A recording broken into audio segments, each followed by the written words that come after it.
All right, y'all, we're getting started. If everybody can please find their seats, we're going to get started so we can stay on track with the schedule. Thank you.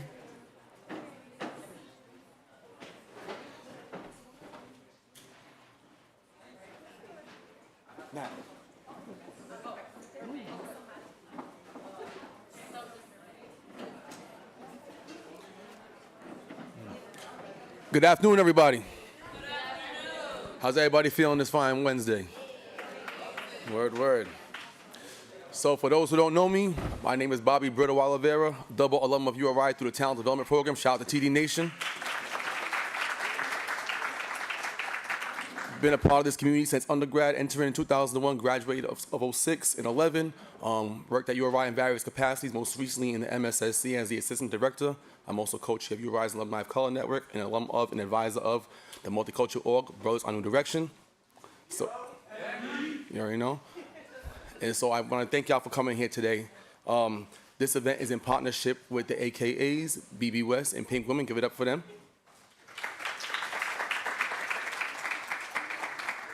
And if you look around at your table, you'll see a QR code for the assessment at the end of the event. Please be mindful that that's how we get feedback and how we are able to support events like this one.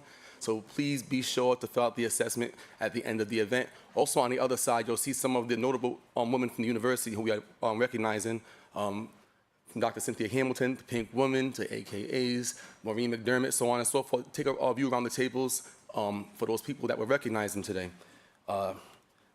I have the distinguished pleasure to introducing our MC for today, and I'll read her bio for you all. And I assure you this bio does not give her justice. Victoria Andre Fonseca, she, her, is originally from Dartmouth, Massachusetts. She found her home in Rhode Island when she attended Bryant University for her undergraduate studies. In the spring of 2022, Victoria graduated with a Bachelor's of Arts in Sociology with minors in Africana Black Studies and Human Resource Management. While at Bryant, she discovered her passion for working in higher education and creating space for underrepresented students' populations through her work in PwC Center for Diversity and Inclusion and the Center for Student Leadership and Involvement. Without truly knowing it at the time, this experience as a student leader emphasized the importance of integrating social justice into leadership styles and demonstrating her commitment to fostering diverse, inclusive, and engaging learning environments for students. Victoria is a 2024 graduate from the CSP program here at URI. Shout out to CSP. During her graduate program, she held graduate assistantships in enrollment services in the Women's Center and internships at Rhode Island School of Design in the Equity and Compliance Office. Also, the Center for Student Leadership Development and URI's PASS program. Victoria started her professional career as a coordinator in the MSSC and later transitioned as a coordinator of the Office of Community Equity and Diversity here at URI. Driven by cultural competency, social justice, equity, and inclusion, Victoria strives to make higher education more accessible, meaningful, and equitable for all students. This focus allows her to advocate for all students, ensuring equal access to resources, opportunities, and experiences.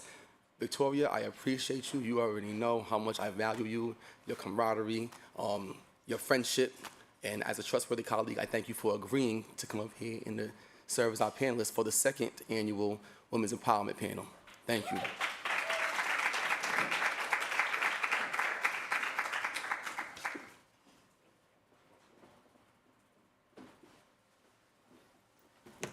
Good afternoon, everyone. Oh, I love a call and response. I'm happy to be here today, very excited to be here for the second year of the Women's Empowerment Panel. Yes, clap, clap. Shout out to the MSSC and Bobby and Jean and everyone for helping to put this on, as well as our co-sponsoring organizations, the Women's Center, also in partnership with Alpha Kappa Alpha, Sorority Incorporated, the Pi Theta chapter, Black and Brown Women in Engineering, Science and Technology, Sisterhood, and Pink Women. So just wanted to shout out those groups.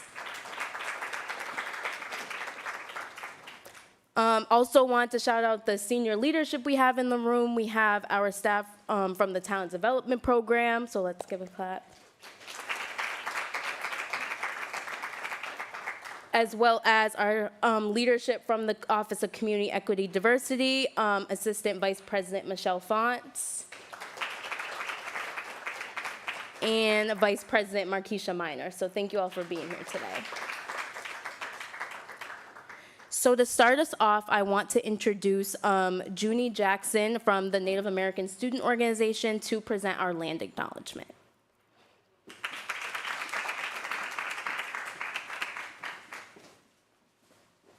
Hello, how are we doing today? I'm just gonna go ahead and give the land acknowledgement.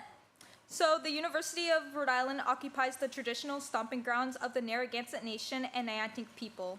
We honor and respect the enduring and continuing relationship between the indigenous people and this land by teaching and learning more about their history and present-day communities, and by becoming stewards of the land we too inhabit. Thank you.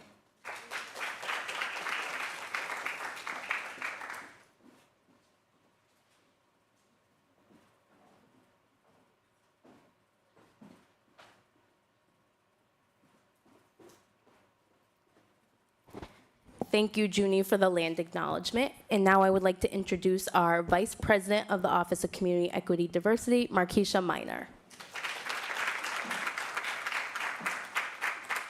Good afternoon. Good afternoon. Thank you. Thank you all for being here. Thank you for that introduction, Victoria. Thank you for the land acknowledgement, Junie. Thank you to MSSC and to the Women's Center for collaborating across community equity and diversity to organize this wonderful luncheon and celebration. My meditation this morning was 5 words. Then God made a woman. A good word, no? Then God made a woman, and the world has never been the same since. And neither has this university. At URI, at CED, across our centers, it is Women's History Month every single day. 2/3, I don't know if you know this, 2/3 of the president's cabinet, his senior leadership team, are women.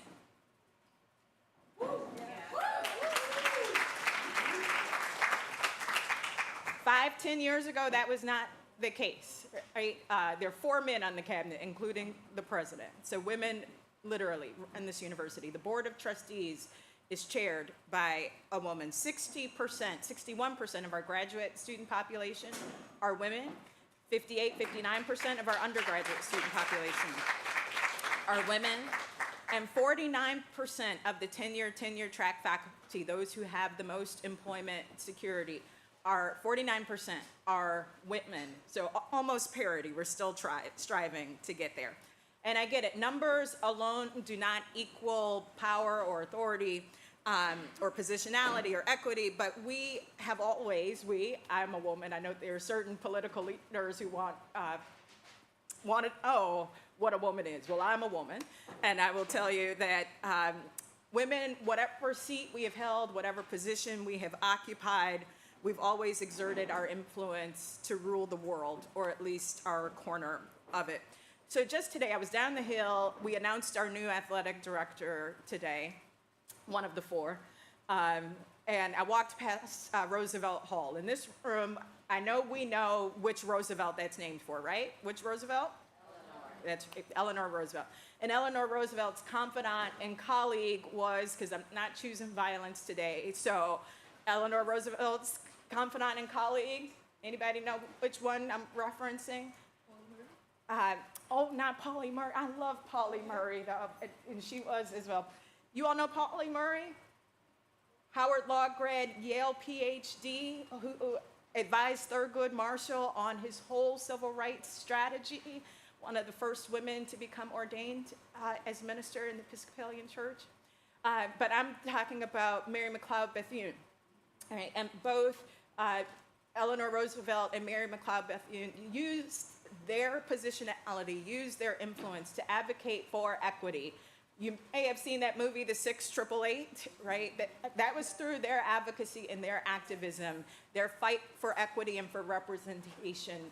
The only unit of the Women's Army Corps composed of underrepresented folks, of women of color, who got through the whole male backlog to help boost the morale of those who were fighting for World War II. So whatever positionality we have, use it to inspire and to advocate for others. Use it to make room for those who don't have a seat at the table. So as we talk about and prepare to welcome this Women's empowerment panel. This Women's History Month, I want to encourage you to be empowered by sharing her stories, right?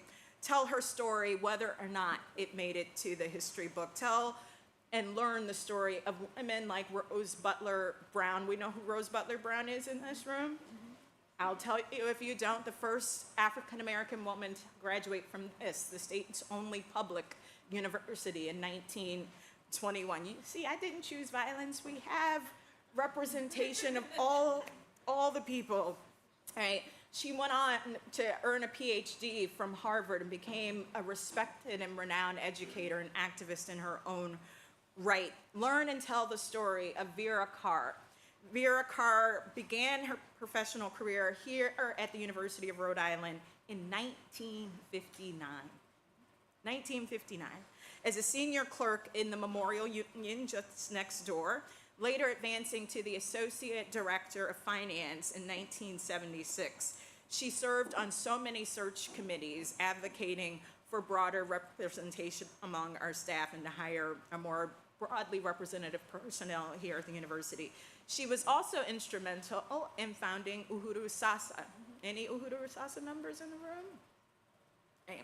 She volunteered her time to help lead and to participate in leadership development seminars to promote diversity, unity, and enrichment of all people who worked and studied at URI. And yes, we're ending where we started since I was down the hill today. Tell the story of the 2025-2026 women's basketball team here at the University of Rhode Island. The first team to win the conference championship in 50 years of the program, and who are going to March Madness, going to the Big Dance for the first time in 30 years, led by the most winning coach in program history, Tammy Reese.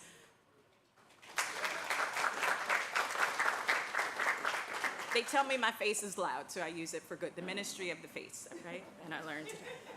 But I want you to keep in mind, let's not forget this. Title IX, the law that was created to advance gender equity in education, starting with athletics, is only 54 years old. Okay? Women weren't always allowed to be educated. I'm a graduate of the oldest gender-diverse women's college in the country. Okay, and it's only 160 some years old.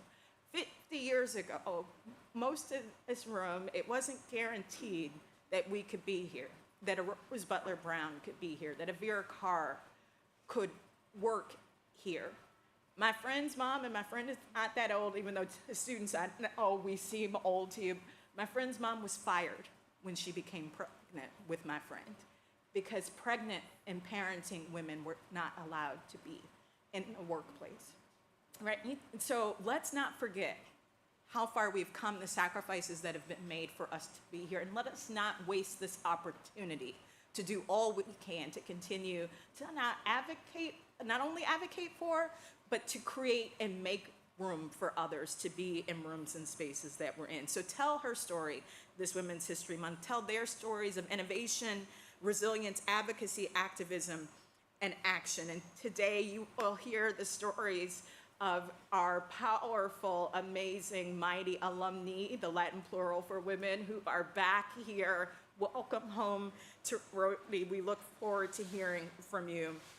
And let us also not forget Toni Morrison. She was quoting James Baldwin. So men, we appreciate your advocacy and your activism as well.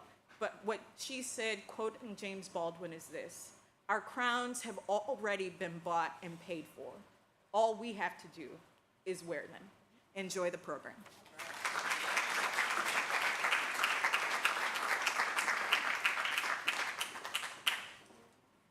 Thank you, Markeisha, for those remarks. I would now like to invite Priscilla Santos up to read a poem.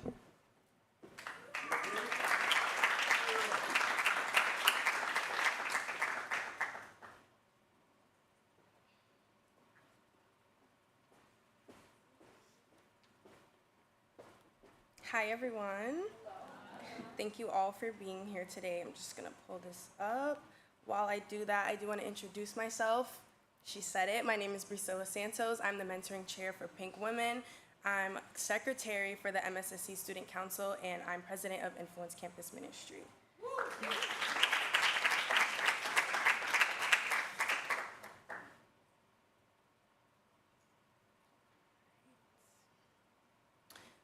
This poem is called Unapologetically Me.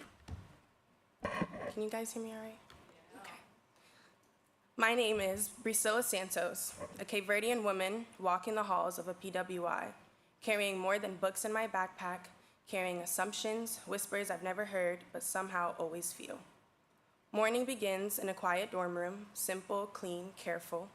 I smooth the sheets, straighten the desk, as if order could silence a stereotype that was never mine to carry.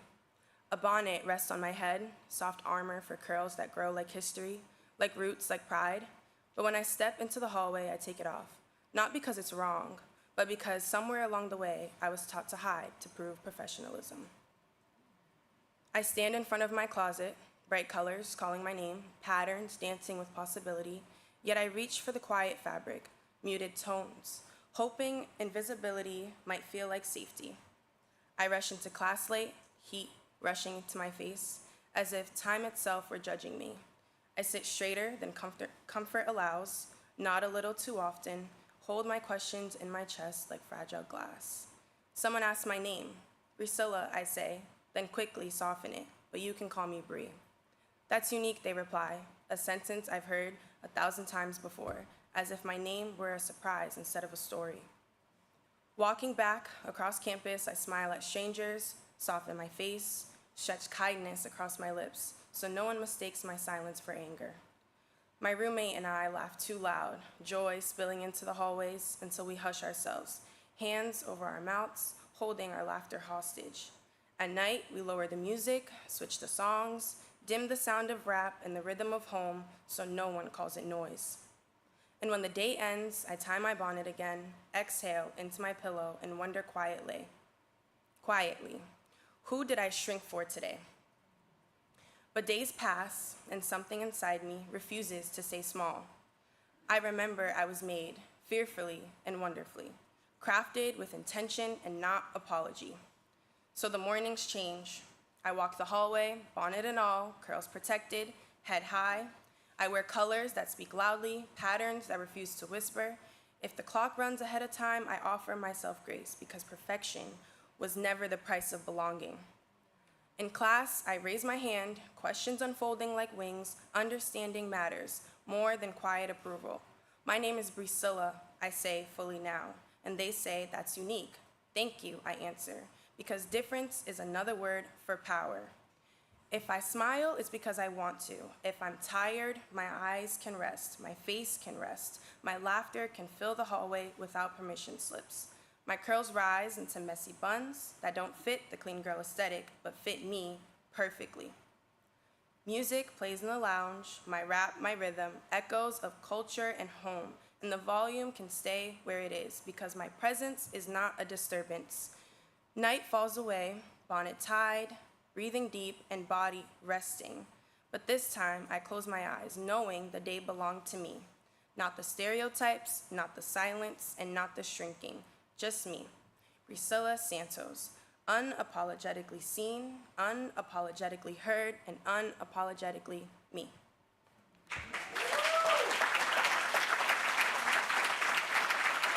Thank you, everyone.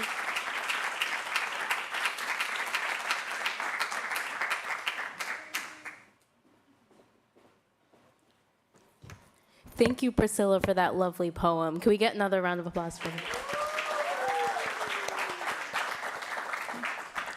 I would now like to invite one of our panelists, Sarah Montero, to deliver a mindful activity.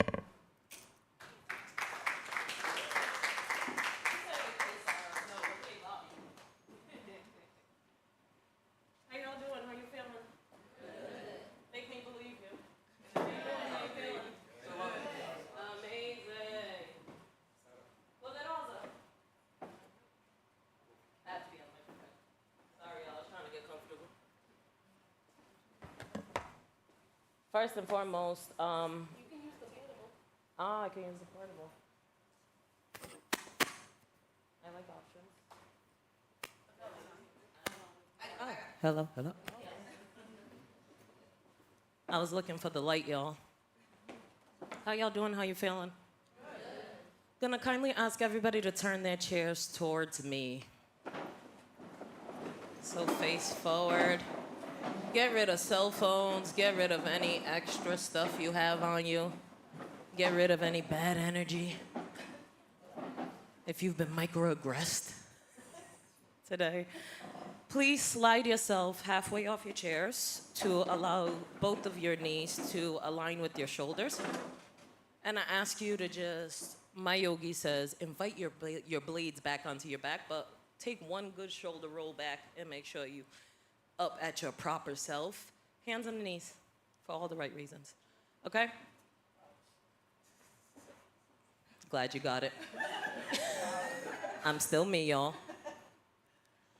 We are gonna do some deep breaths. I tell stories of being in the hospital, and 2 years ago I was in a really bad car crash, and I had to monitor my son's breath. I had to put him in a coma for 3 days, and the third day when we took him out, what would determine him being either on his own or put back into a coma was breathing. And I've always appreciated the breath, but that was a situation that really grounded to me that breathing means that we're alive, and we should celebrate that as much as possible.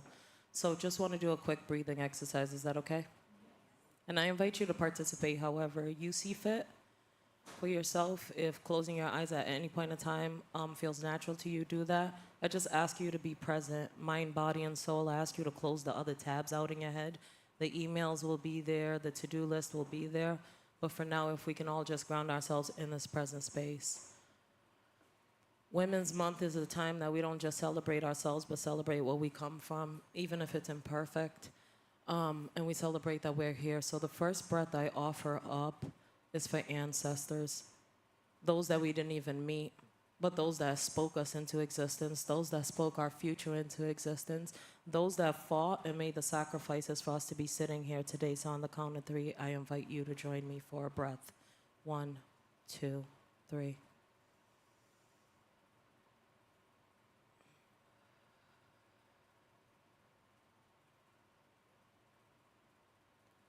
The second breath I take is for my sisters. I uniquely live in this world where I have 12 sisters. I have an amazing amount of aunts. I was surrounded by queens and protectors and people that nourished my spirit. So I offer the second breath to whoever you call sister. Whether you share blood or not, that person that you know has your back for everything. On the count of 3. 1, 2, 3.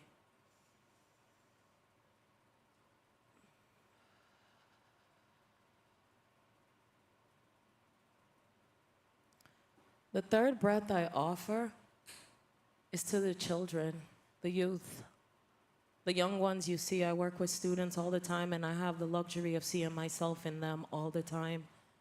Let's go ahead and take a breath for the future flowers that will bloom on the count of 3. 1, 2, 3.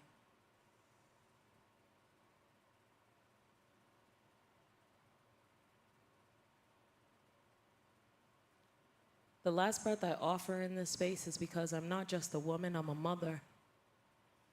And I don't just do my work for myself, I do it hoping to safeguard the future of my children and my children's children. So the last breath we take are for those that are unborn, those that we're setting the temperature for what they're going to walk into, those that will come here to finish the work that we won't finish. On the count of 3. 1, 2, 3.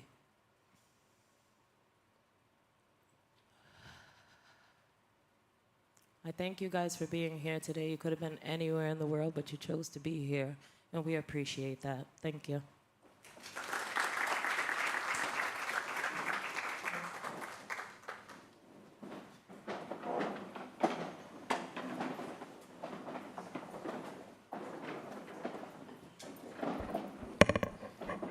Thank you, Sarah, for that activity. I want us to now draw our attention to AGONZA. Are you ready to unveil the piece, or do you want to wait? Wait? Okay. Then that will bring us to the next portion of our program, and that I would like to invite one of the reps from PENSA, the student organization on campus, to bless the food for today.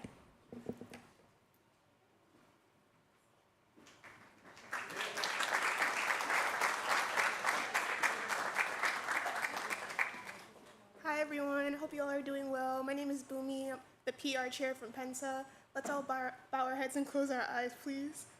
Heavenly Father, we just come with you with hearts of gratitude and thanks for today. We thank you for everybody in this room, and I pray that as we eat, that you will nourish our bodies. We even thank you for the hands that prepared the food. We just bless your holy name. We thank you for this day, and we thank you for the opportunity to even be here, Father God. For in Jesus' name we pray, amen and amen.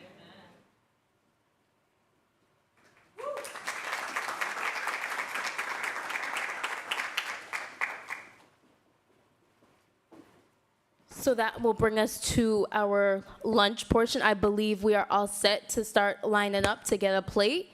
What's her name? I'm sorry? It is from Gigi's Southern Cuisine, so if you would like to share some of the offerings that we will be having today.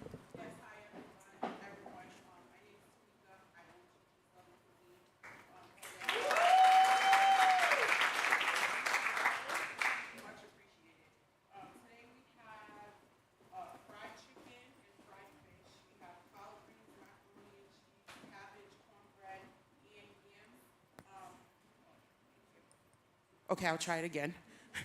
My name's Tamika. I own Gigi's. Thanks.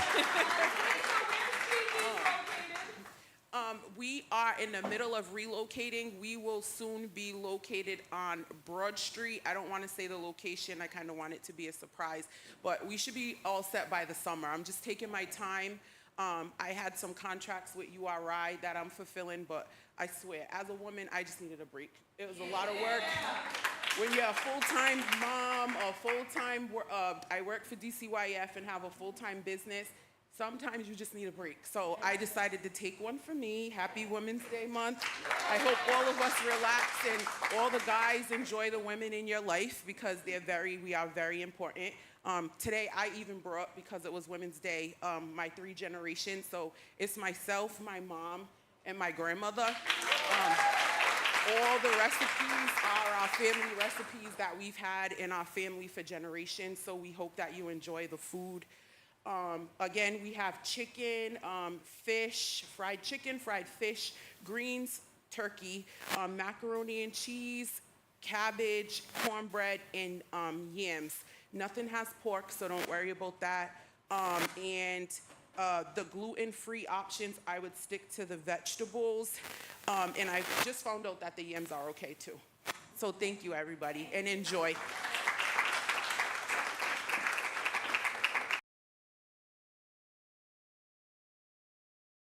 So if our panelists can eat first, because we'll be going up to the panel momentarily. So if our panelists and our moderator, you know what I'm saying that?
Hello, everyone. I just want to bring us back so we can welcome our panelists and get the panel portion of our program started.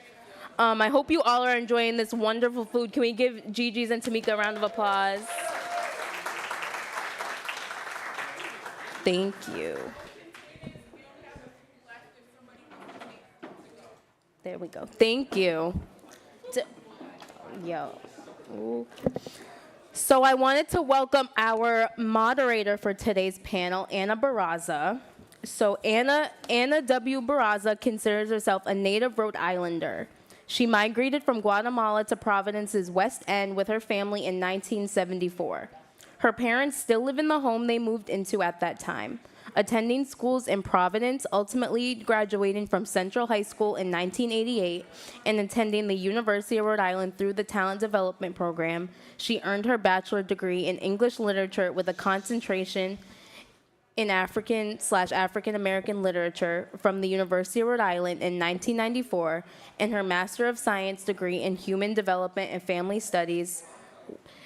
Can we please quiet down a little bit, thank you. And her Master of Science degree in Human Development and Family Studies with a concentration in college student personnel from the University of Rhode Island in 2004. She is currently the director of the Women's Center at the University of Rhode Island. Anna serves on the Human Relations Commission for the City of Providence, is a former board member of the Paul Cuffey School and Nostro Mundo Public Charter School, both in Providence, Rhode Island. She enjoys spending time with her nieces and nephew and traveling. Anna is a life member of Alpha Kappa Alpha Sorority Incorporated, celebrating 35 years of active membership in her sorority this year. Anna is involved, we can give a round of applause. Anna is involved in many civic and community programs in the greater Providence area. I now welcome Anna to the podium.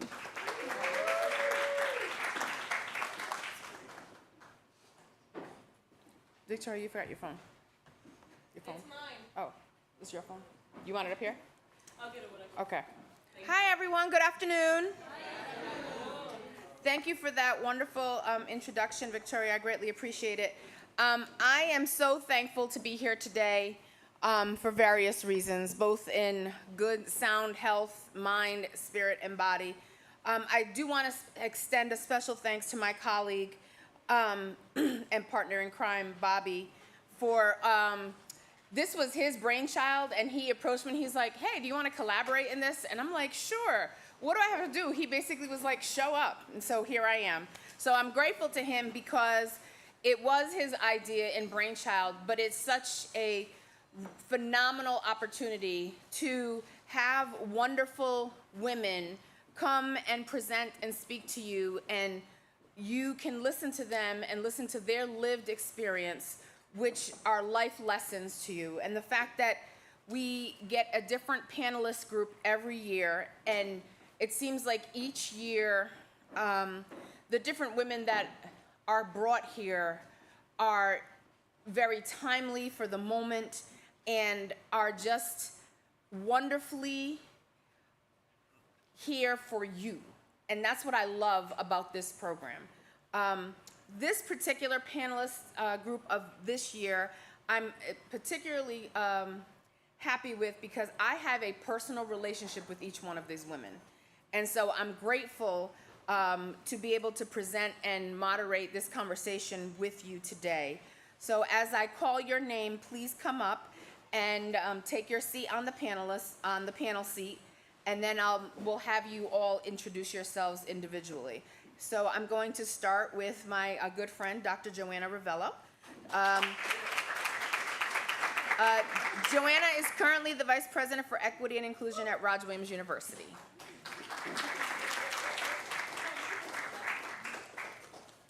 Can you introduce yourself?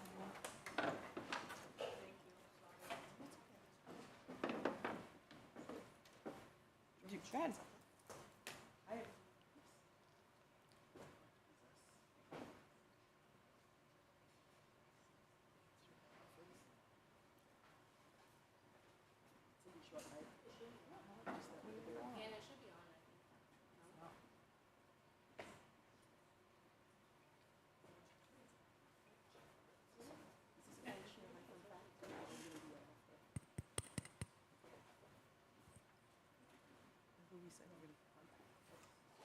Yeah. Hi, everybody. Hi. Sorry about that. So I am excited to be back. I was an undergrad here, master's program here, but I worked for talent development for about 16 and a half years before moving over to the director of community and organizational development role. And so it's exciting to see Christy in that role.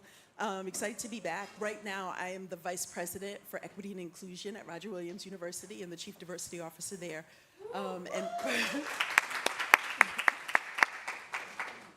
Part of why that excites me is because I get to use the things that I care about. And the three things I care about are care, connection, and mattering.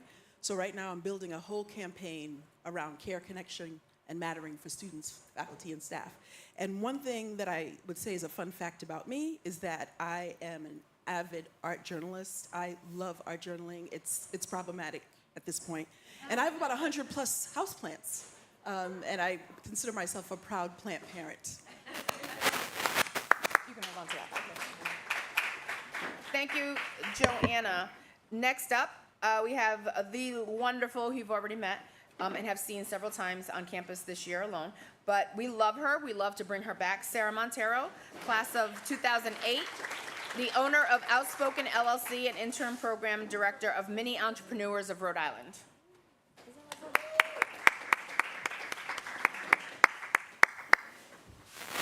Hey y'all, how you doing? Let's try that again. Hey y'all, how you doing? Awesome. My name is Sarah Montero. I had the distinguished pleasure of coming to the University of Rhode Island, participating in talent development. I left here in 2008 with background in African American Studies and Human Development.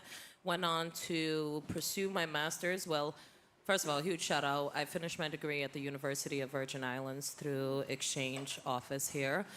Please clap it up for the Virgin Islands. And I had the pleasure of going back to my family's home country of Cape Verde for 6 months, where I reflected, and then moved to New York to pursue my master's in college student service administration. I currently, after over 18 years of working in education, I've been freelancing for the last 3 years and embarking on entrepreneurship. So I am the proud owner of 2 LLCs, Distant Relatives and Outspoken, and I work as the interim program director for Mini Entrepreneurs of Rhode Island, which is also an organization that was forged by a URI alum, so I encourage you to check it out. Thank you. Next, we have Natalia M. Alexander, class of 2009. And Natalia is currently the manager of provider contracting at Neighborhood Health Plan of Rhode Island.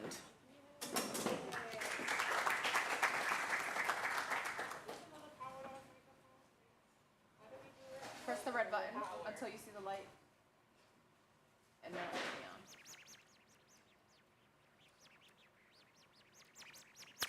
on. Hello? Yep. It's on. Do you hear me? Yep.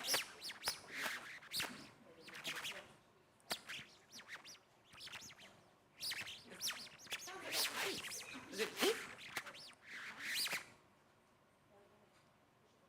Oh, maybe because there were 2 on? Oh, hi everyone. Natalia Alexander, as they said, manager of provider contracting at Neighborhood Health Plan of Rhode Island. I was at URI until 2009. It always feels so good to be here because I actually loved my experience at URI. So it does feel like home. I do come back often. I bring my daughter now, which is even more beautiful because now she's saying that she's going to URI against everybody else's wishes. So that's great. After URI, I went and received my master's from Salve in healthcare administration, and I'm currently pursuing my PhD at Capella University.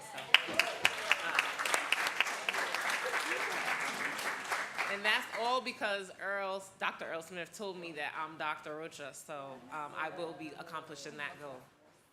So happy to be here with all of you. Thank you.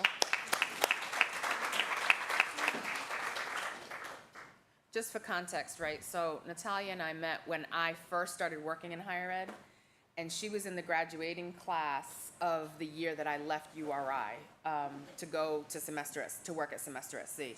So when I asked her earlier, I said, "How are the kids?" She's like, "Oh, my daughter's 12." I literally buckled at the knees. I was like, "What?" So because in my mind, she's still that college senior. She'll always be in that phase for me.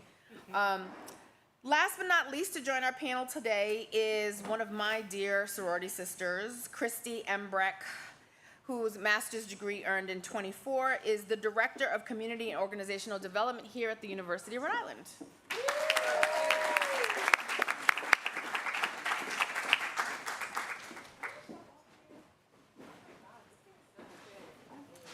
Oh, low battery. Maybe we can use that one. There's batteries in the bowl. You know too much, Chrissy. I teach in this room. Good afternoon, everyone. My name is Christy, and I serve at URI as the Director of Community and Organizational Development in the Office of Community Equity and Diversity. I am also adjunct faculty in the College of Education. Thank you for my students who are here in the room. I am also in my PhD program, so I have to connect you to some PhD Black Docs organization so we can be in community with each other. So currently pursuing my PhD here at the university, so I'm faculty, staff, student, and added to my resume this year is that I'm also a parent of a first-year student who is in the room right now, sitting in the middle. She's a neuroscience major. I'm putting her on blast. Hey. So I did not go to the University of Rhode Island for undergrad, so I came here for my graduate program. I went to Franklin and Marshall College in Lancaster, Pennsylvania, so that's a whole different conversation for another day. And I majored in poli-sci and Africana studies, and I actually am the first person to graduate from my college with an Africana studies degree because it was only a minor, and we protested until it became a major, and so my undergrad degree is in Africana Studies from URI. So you'll see that I graduated here with my master's in '24, so I am not differently aged from my esteemed panelists. I just went to URI a lot later for my graduate program. So happy to be here.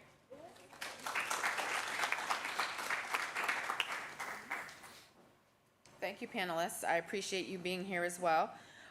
We are going to go through a series of questions as soon as I find them, and we are going to have a great conversation. As we go through our questions, what I would like for you to do is to please consider questions that you'd like to ask the panelists, because at the end we are going to save some time to direct questions from the floor. So I encourage you to really be thinking about what are some things that you would like to ask any of our panelists as we go through our questions. Give me 1 second. I did have the questions queued up, and now it's disappeared on my phone.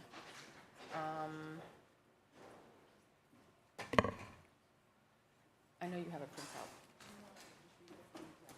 So, first up, and we're not going to go in any particular order. Whoever wants to answer first, you can raise your hand, and we'll pass that one mic, because the other mic, it sounds like it has mice in it. So, throughout history, there have been many movements advocating for women's rights and equality, including the suffrage movement, the women's liberation movement, and Black feminist movements, among others. From your perspective, what role do historically and intentionally underrepresented women play in shaping and strengthening the movements dedicated to women's equality? Yo, this is hilarious. She passed the mic to me. She said, "You look like you want to answer that one." She's like,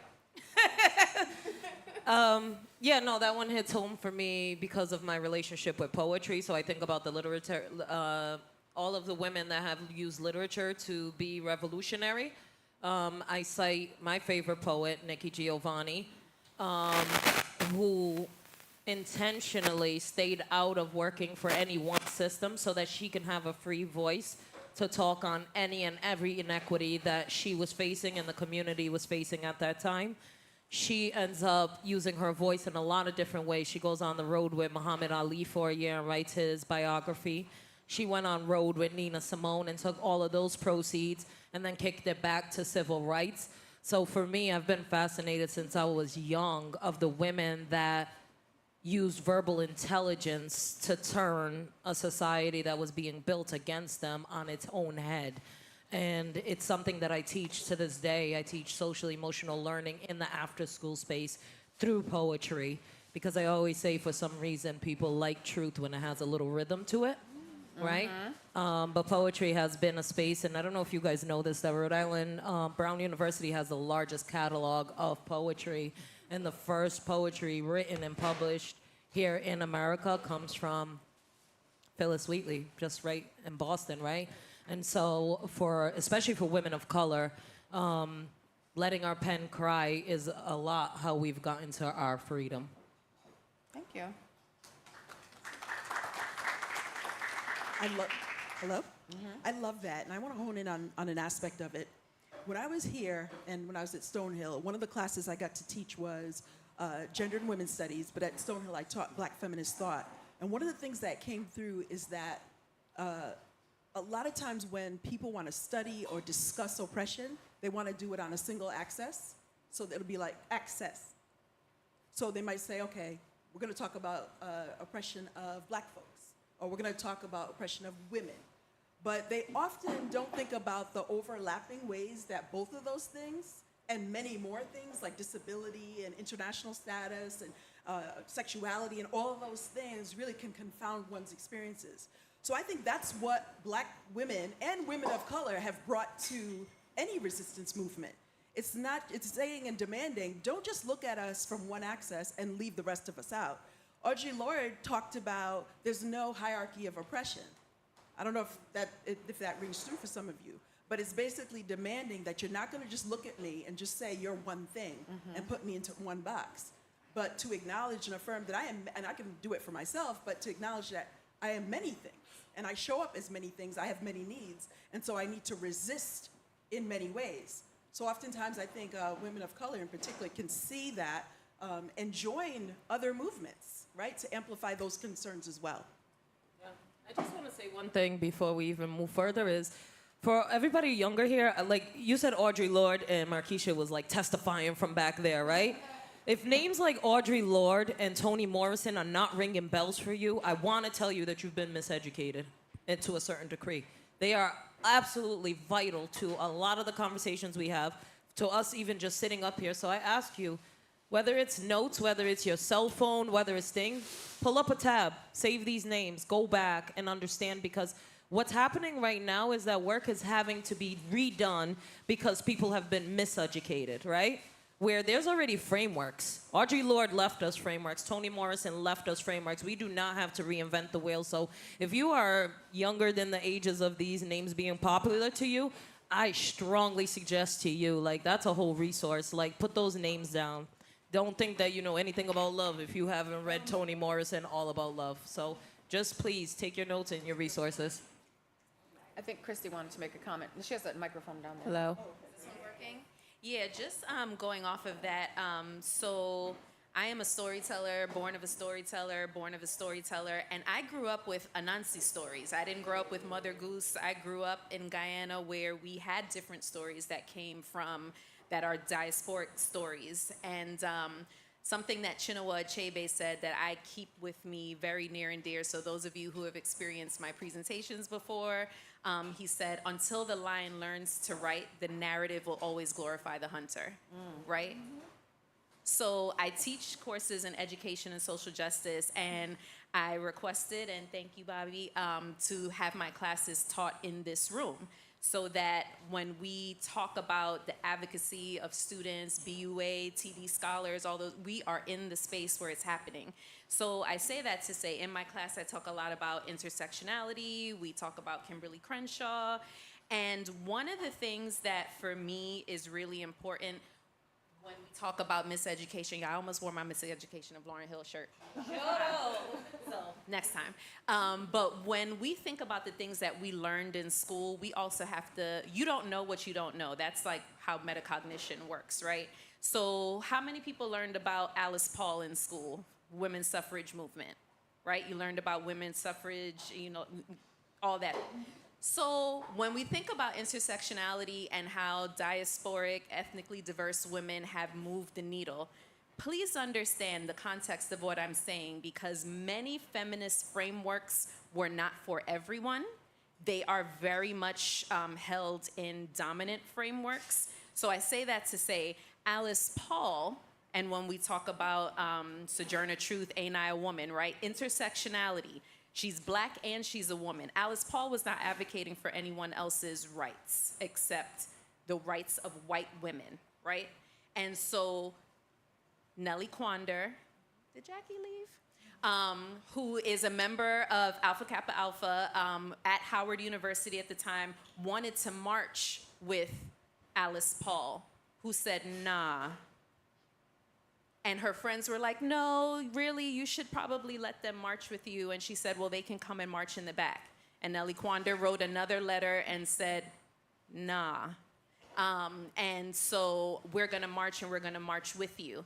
And so I say all that to say, moving the needle often at the intersections of people who are historically marginalized is the fight for all, is the fight for everyone. And I want that to be something, so when we talk about moving the needle and we can talk about all these different concepts, that intersectional lens is really important because, and this is what Dr. Kimberly Crenshaw was talking about, like even when we talk about the legal, when we're talking about discrimination, so many things can be lost in the legal process if you're not considering these intersecting spaces and how discrimination can really manifest itself. So, yeah. Thank you for that. I'm going to jump around to some other questions. We also have some young men in the audience today. And so what advice, if any, would you offer to them about being thoughtful and effective allies to women on this campus and beyond? Take off your hoodies, take off your hat, be seen. Be seen. I'm a mom of two beautiful human beings, and all they try to do is mask up the beauty I gave them. Like, be seen. Take up space. When you take up space, then it makes space for us. A lot of my journey has been in the counterparts of an ally. I always tell the story of, like, I've known Bobby since kindergarten, right? And to have a lifetime of respect from somebody, that's encouraging. I always say I got the nurturing and the love from the women, but my audacity, that came from Dr. Earl Smith. That came from my Uncle Tony. That came from the men who said, get him, right? And they say get him, and I say got him, right? So men, please just understand there's so much like division between genders right now and all of that kind of stuff. No such thing, yin yang. You can't have one without the other. We need you all to take up space. We need to hear from you, your ideas as well too.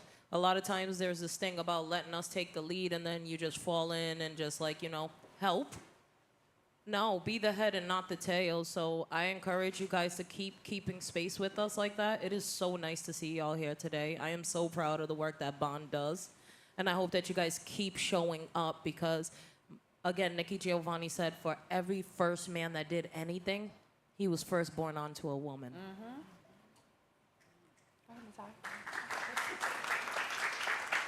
Yeah, these mics don't work.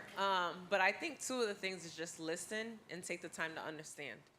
I think also what you have to do is not assume that and I know you all are ever of social media, right? You think that's the Bible and that's how the world works, but that is not reality. So I think you really need to take the time to sit down and listen to some of the women in your life, whether it's ancestors or even the friends.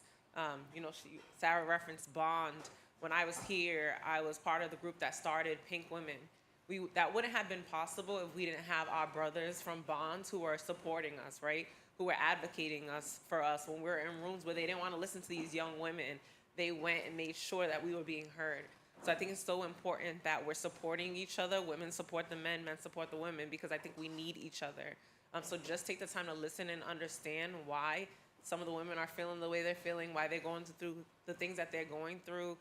You have such a great leader in Bobby. He's probably one of the most exceptional men I've ever met. He's been genuinely himself since the day I met him. So make sure you're taking leads from him as well. And you have I have another favorite in the room, Mr. Watson or Chuck Watson or however you call him. But these are men who on this campus always showed respect and love for the women and always made you feel like you were capable. And if you just give some women some kind of motivation, or if they feel like they have your support, we feel like we can take over the world. So just be conscious of that and remind yourself of that.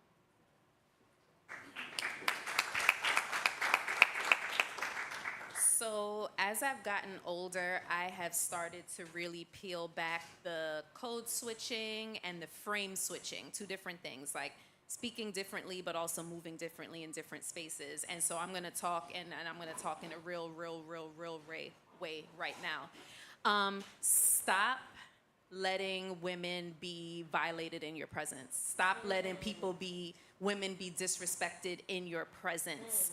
Challenge problematic, harmful behavior in the moment. And it's hard, right? Sometimes it's really hard to do it when you're with your friends, you with your boys, and we talking about bitches and hoes and all that. I'm saying, and I'm being very serious. Like, you have to challenge harmful behavior in the moment that it happens, right? Mothers, sisters, nieces, what's not good for them is not good for women around you, right? And so that is just like the real quick, short, challenge those behaviors in the moment. And it's gonna be hard, especially when you and so one of the things I talk a lot about in my class is the fact that especially young Black men who are also at the margins, you often have to have a mask on. And many of you may be in the mask right now, having to protect who you are and have a face for everyone else, right? And so sometimes it's really hard to take off the mask in the moment, but stop letting the women around you be violated. Thank you, Christy. We're going to move on to our next question. Each of you is an alumna of the university in some way. What are some positive changes that you've seen at URI since your time here, and where do you still see growth opportunities? Stop filming, Bobby. Some growth that we know we've seen is number of enrollment being increased, those numbers of diversity going up. I want to take this time to highlight work that is done super intentionally, and shout out Bobby, Michelle, and Christina, are you still here? For the Alumni Color Network. We are doing work both with students on campus, but also making sure that alums feel like they belong here, because a lot of classes that came through URI identified the fact that they're grateful for a degree, but that their experience here was not the best. I don't know how much you guys know of this university's history or the amount of protest or fight that had to happen for us to be seen, heard, or even allowed here. We're in a state that carries a great number of diversity, and still the university struggled for a lot of years, right? And so I've watched the university hit a couple of moral crossroads. And I'm super grateful for the leadership that's currently in place, because in previous leadership, I felt like most of our time was just spent doing advocacy work. We were never allowed to celebrate. We were never allowed to just be. It was just always advocating, always speaking against inequities. And I want to say with President Parlange that the energy feels a little bit different. I think that everything is always bigger than just the president on the campus, but we've seen movements towards things being intentional. I want to shout out Bobby. 3 years ago, we signed off on an endowment that is now filled and goes to students of color. We are doing work that really is not just feel-good work, but with desired outcomes. We're saying we want to see our people placed in places where they're fiscally paid their worth, right? We want to see more representation in the classrooms. We want to see more representation in enrollment. I think URI has a long way to go, but I think they're on their way. You can clap. I agree with Sarah. I think the biggest thing is, like I had mentioned when we were here, there was a lot of advocating and proving ourselves to a lot of people, and I think you all, what I'm always impressed by, I think more so is the students. I don't know much about the leadership in these, other than the amazing people I know that work here, like Michelle and I met. Pleasure of meeting Christy, and I'm like, wow, I wish when I was here, they were some of the professors, but I'm impressed by the students, specifically when I go to meetings, I work with Pink Women. These women are intelligent, and they're so powerful, and they command the room when they're in it, and I was not that girl in college. Let me finish. I became that person through Pink Women, though. So I think when I first started as a freshman, I'm seeing these women as freshmen running complete meetings. acknowledging that. Give them credit. I think it's confidence, and I think you all believe in yourselves a little bit more than we did because you're now standing on the shoulders of people like myself and others who gave you this space and the forum to create these organizations that still continue very strong. So I think that's what's amazing. I think we need to make sure that URI is a little more affordable for people of color, because I think that's why people don't come here, right? Because they can't afford it, so they choose cheaper options like Rhode Island College, not knocking that school, but I always tell people, you want to get away from home. Like, I think this was a saving grace for me, even though it was only a 40-minute drive. I was able to be here and escape from what was going on at home and just focus on myself on this campus, and I think a lot of people need that. They need this safe space, so that's the biggest thing I would say. If URI can make any improvements, is just make it a little more affordable, so this could be reality for a lot of people who don't see it that way. I want to piggyback on what you're saying because I want you to understand something. I have a child in my life who opted to go to Providence College because that was the more affordable option than URI. That hurts. Insane. Because Providence College gave her a $27,000 scholarship, and URI gave her $5,000. So it's not just about the sticker price, what it actually costs to go to the school, but what is our school doing for future generations to decrease the amount of money that they actually have to come out of pocket? Because the sticker price for both of those schools is significantly different. Yeah. So, and that talks to exactly what you said, endowing scholarships. Are we in a position 5-10 years from now to futurely endow an additional scholarship for our students to be able to come to this school? Are we doing things that we need to do to be able to create those opportunities for future students? That's playing the long game, as opposed to, we're going to keep having programs like TD. Yeah, TD is great and it's wonderful. TD can't accept every single undergraduate student that applies to go to school here that's in state. That's not how that works. So we need to be able to play the game in multiple and different arenas, and we need to be able to play it for a long time. And I want to say that through the navigation of TD, I had option to go to DC, American University, and I ended up coming to URI because my package was so right. So after 5 years, my debt was $15,000. Don't be jealous, y'all. And it's been written off. But all of that to just say financials has to be part of your formula, because I know a lot of us are running from poverty, and you have to figure out the algorithm. Working hard is not enough. Right. So at this time, we're going to move to audience questions. So who's ready? Make them good, y'all. I know some of you in this audience, and I will call you by name if I don't see a hand go up. So y'all get ready. Whoever you know, I know. All right, we have a question right here. Can we get that microphone? Yes, please. Please state your name and year and then your question. Thank you. Your name? Hello, my name's Latifa Oguntade. I'm a senior. And my question for you guys was, how did you navigate, I don't want to say advocating for yourself, but just existing in spaces without having to prove yourself? Because that's something that, even though I feel like obviously things are more progressive today, I still feel like sometimes when I enter a room, I have to go above and beyond, which is partially my nature, but also partially just pressure I feel, because I feel like if I don't, I'm letting myself down or my parents down, who sacrificed a lot for me to be here. So how did you guys navigate that back then? And do you think that's something, what advice do you have for kids my age today? You already answered your question. Leave her with the mic, Victoria, for 1 second. What did you say your parents did already? My parents, they're from Nigeria, so... You said they already sacrificed, right? Yeah. Why are you trying to pay a bill that's already paid? I have an installation at Providence Place Mall between the walking bridge and thing. I encourage you to go. I encourage you to go because the installation is dedicated to my cousin, Ariel Tavares, who's a creative in the area. And Ariel just didn't meet our great-grandmother. So she's walking around using terminology like imposter syndrome and all this, and I had enough. I had enough, and I wrote her an open letter, and it opens up saying, "Dear beloved, ancestors already paid the bill and they tipped too high." We got so much grace to run off of. Give yourself mercy. If you even have consciousness that you're waking up in the morning to do good, trust yourself off of that. Do you know there's evil people that wake up in the world? waking up to ruin other people's life? Do you know they exist? You're on the other side of things, just starting your morning with that intention, wanting to go out into the world and do good. Please credit yourself. Stop manufacturing this thing about imposter syndrome. It's an okie doke. Don't fall for it. You've been well prepared. Data tells you that we're over prepared. Have you met your president?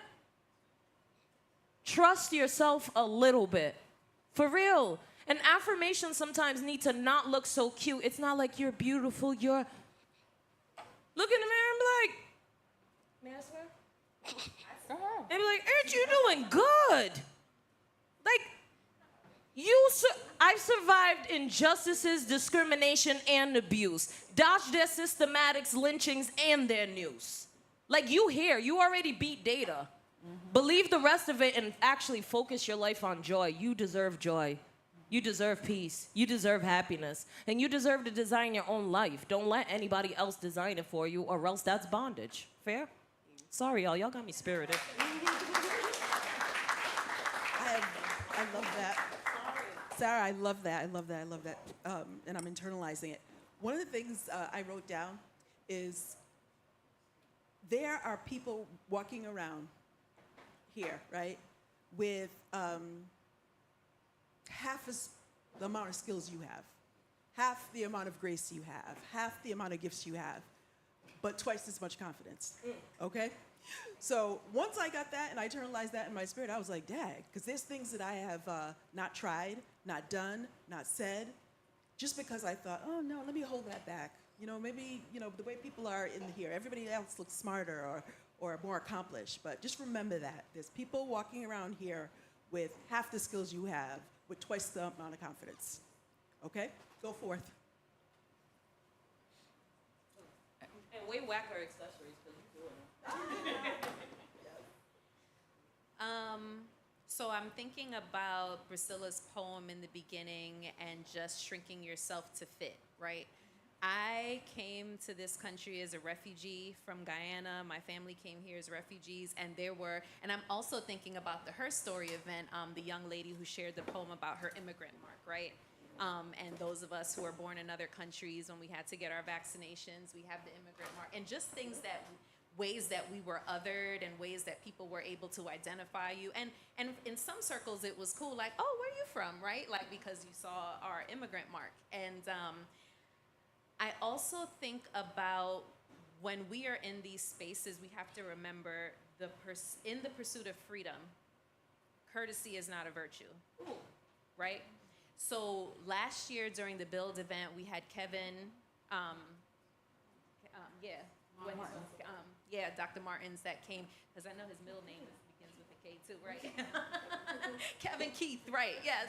And so he had talked about something that was really impactful to me, and he said, you know, a lot of times we talk about imposter syndrome and things like that, but really that's not always the case, because often we are invited to be our authentic selves in spaces that are not ready for us to be our authentic selves, and really the issue is their discomfort with us. And so we're always trying to do the frame switch that I talked about earlier and the code switch to fit in and all those things and take up space, right?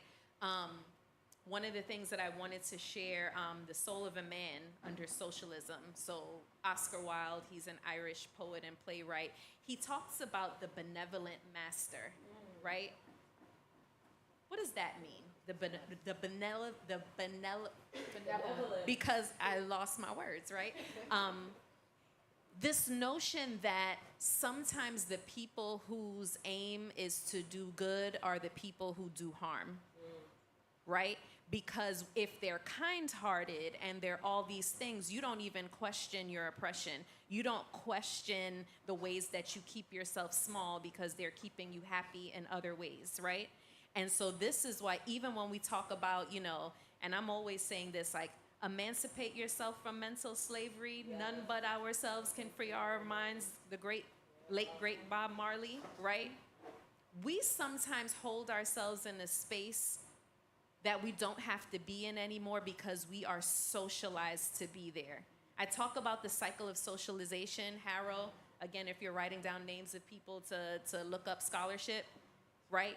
From the time we're young, we're groomed to, especially if you're someone who identifies as a woman, right?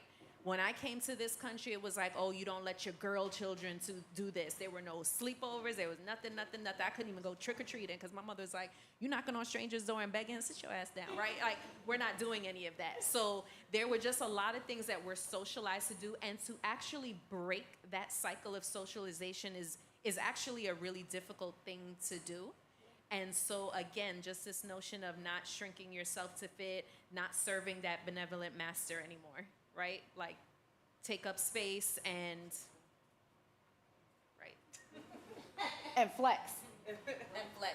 I like to say to your answer is this: there is no room that you are in that you don't belong in.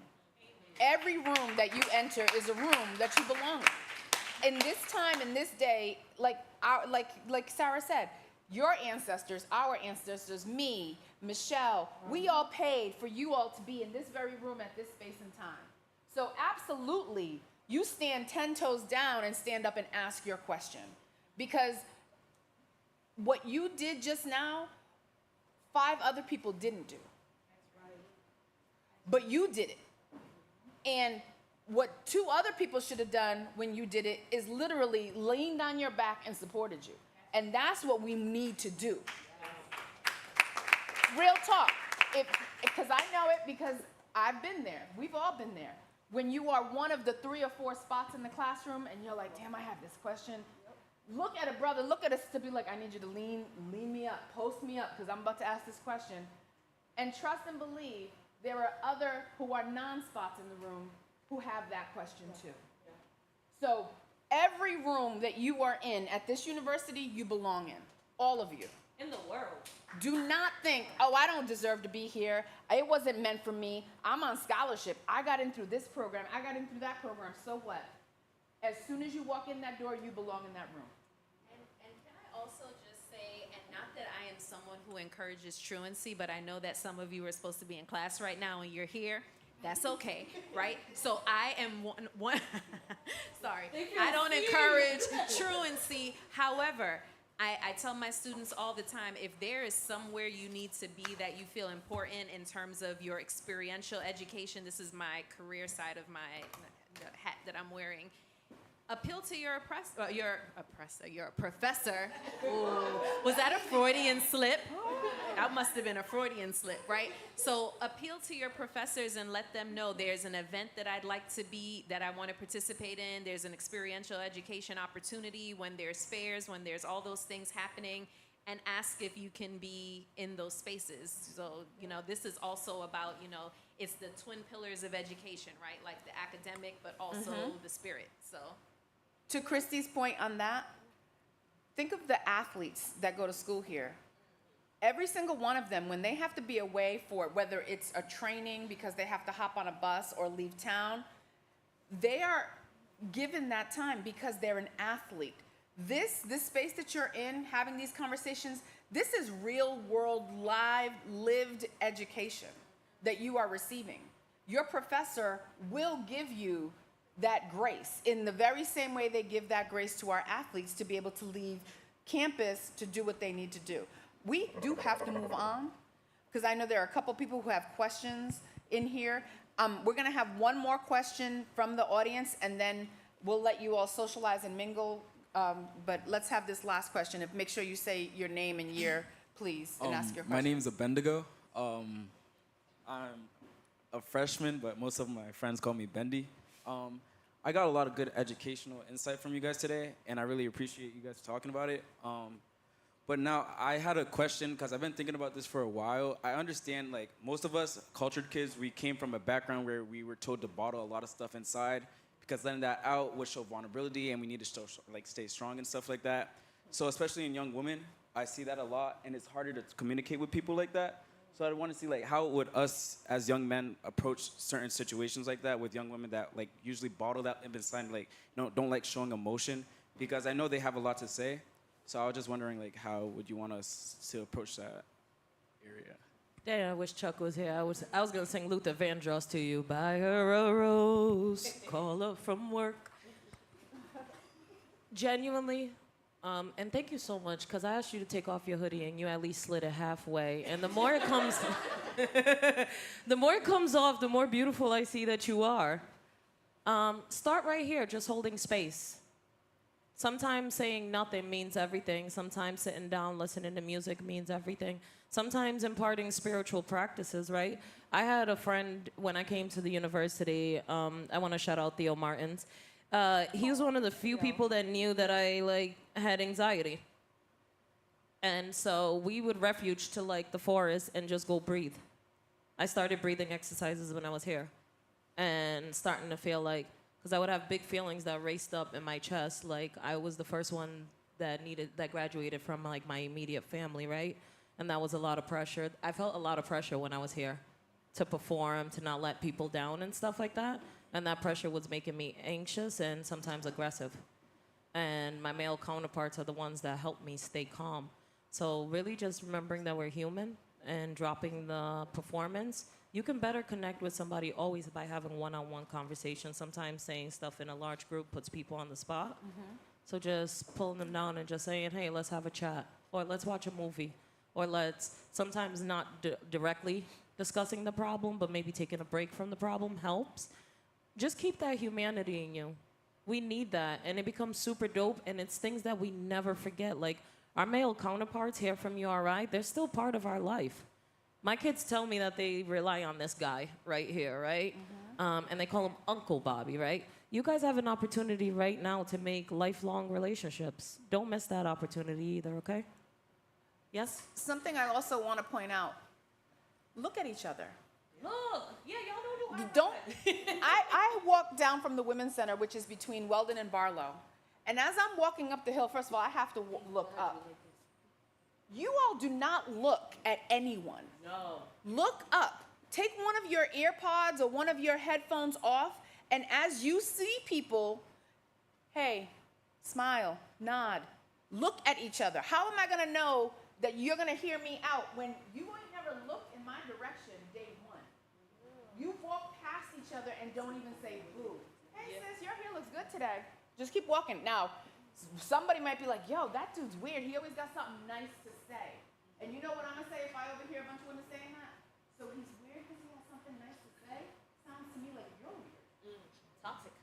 Because that's toxic. You can't even accept a compliment. Start being in community with each other.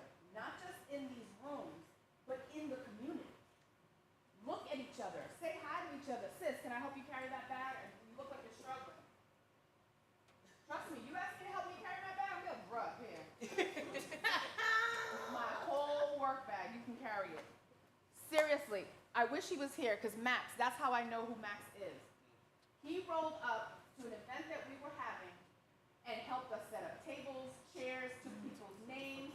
Let me tell you, he shows up to every single event. I love him. That is how I know who he is. And he was sincere in his efforts. He wasn't performative, and all the other guys clowned him. Do I know the other guys' names? Nope. But he was sincere. He wanted to help. He wanted to be in community. He wanted to support. That's all you have to do. Show up. Say hi to each other. Be in community with each other, even when you're not in these small, friendly spaces. Go to class. Say hi to the other people in class. Hey, people sitting around you, how you doing? Did you get those notes? Oh. That's what it is. We've lost the ability to be able to connect with one another. Start connecting with people. You'll see people will start opening up to you because they'll realize, oh, this person is sincere in their efforts. That's really all it takes.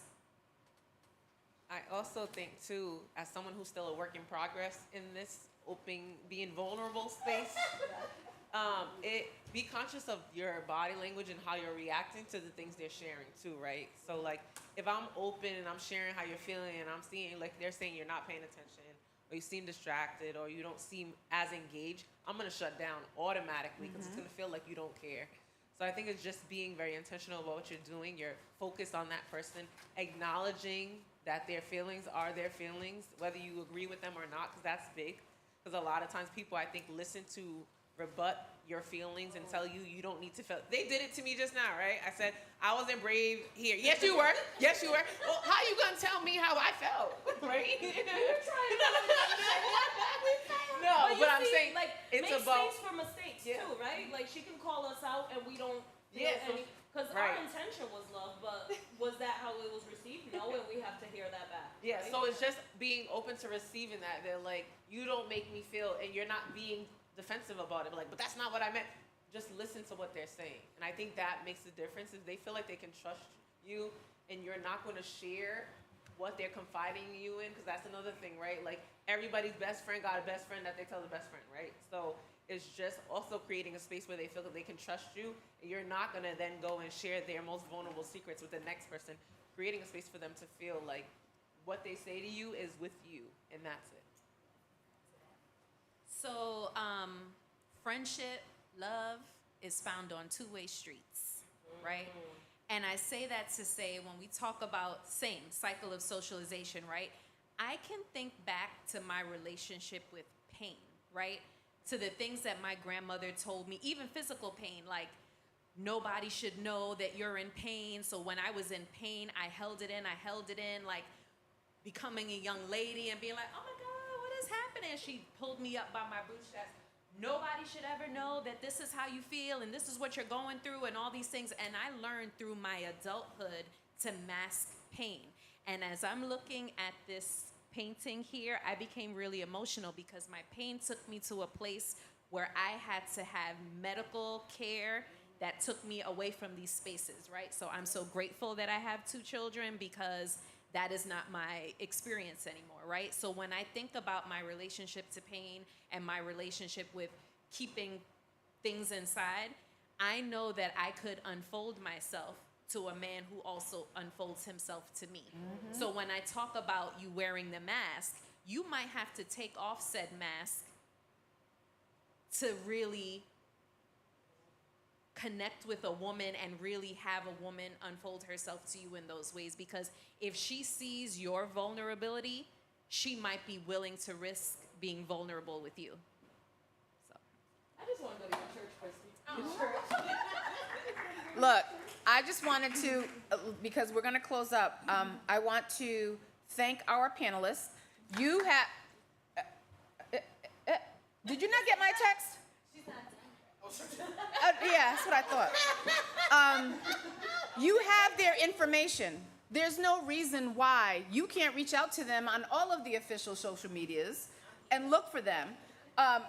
Christy teaches class here, but trust and believe, if they extended themselves to take time from their day to be here in the middle of the day on this campus, and you all know how challenging it can be to get here, then they will respond to your email. They will, if you go onto their LinkedIn, they're going to respond if you go into the DMs.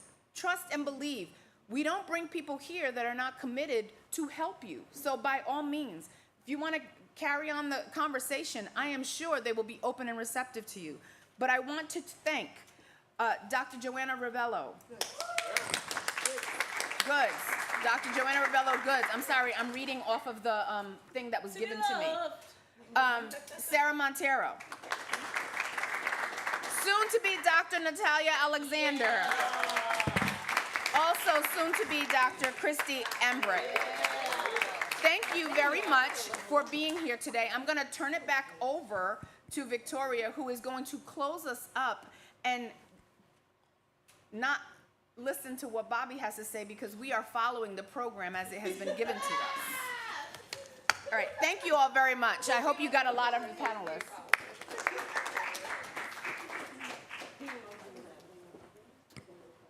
Hello, everyone. I hope you all got as much from this conversation as I know I did. So another round of applause. Another great resource we have on campus is the Counseling Services Office, who is always open and always willing to have these tougher conversations if you would like to be open to that space as well. I would also like to turn it over to AGONZA, who has a live mural that I would like her to talk about and introduce. Hi, guys. Yeah, it's on. Okay, can you hear me? Yeah. Yeah, good. All right. It's the rising. I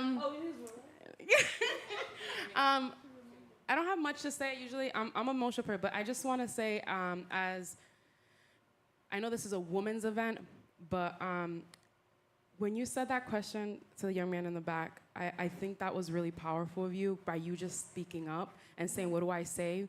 Because I'm an artist. I graduated URI in 2015 with an art major, and as a woman, they were like, well, that's not going to give you a career, and that's not going to do things for you. And when I tell you, I had actually more men stand up for me than women, and I didn't get seen by women because I was the weird girl, the artsy girl who was in the back, and I wasn't like this visual, whatever the society was telling me. But it was a lot of men who saw, they weren't just looking at me or just people around me, they were looking at my authentic self, and I think that's the key is when you're around another woman who may feel like that, we can see through all the BS. So when you be your authentic self, that's like really, really to the core. And I think the reason why people have loved my art is because I'm just myself at the end of the day. I'm tired of just trying to come up to society or what my Latin parents are telling me what to do. And be the voice for that person. So Bobby actually, so I actually had reached out to URI multiple times to try to get my art just to be seen. No art was being ever put up on the walls, and none of the buildings, as you can see, all the buildings are so like bland. And I just wanted to put art up, and Bobby was just like, come through, let's do an art thing. And I just was my authentic self, and Bobby gave me the space to do that. And then once I started meeting other people, everybody was just embracing me. And I think that's what it is just supporting and letting me grow how I grow. If I'm growing sideways, let me grow sideways. Maybe it's because I'm trying to reach for something else that are not the stereotypical. And so with this painting, as a woman, it's hard, and it's that core of you saying hiding your pain. And I know we all in this room have gone through some type of pain this past year with just everything going on. But I think it's that being a woman, so you gotta be pretty, you gotta come up to all these things, but then also be strong and be this powerful woman. And we're going through a lot of pain. We're more sensitive, unfortunately, and that's why we speak our mind way more. But I think it's just being able to grow and be that nurture of a woman nurturing and growing things. So it all ties together. It's not just women, but the men who support the women as well. And so having these wonderful women just like stand up and just saying things that necessarily I was scared to just say it out loud. Like, it's true what you just said. I actually felt that. I'm like, okay, well, if I didn't have this talent, would people be honoring me or doing things for me? Do I have to prove something to be able to do all these things? So it's like, no, I just had to be authentically me. And so that, as a woman, is big. Stop. But thank you, guys. And like I said, support the women that are beside you, that you believe in. So, and don't look at whatever they're trying to, but just see beyond that. See through all the nonsense. So, yeah.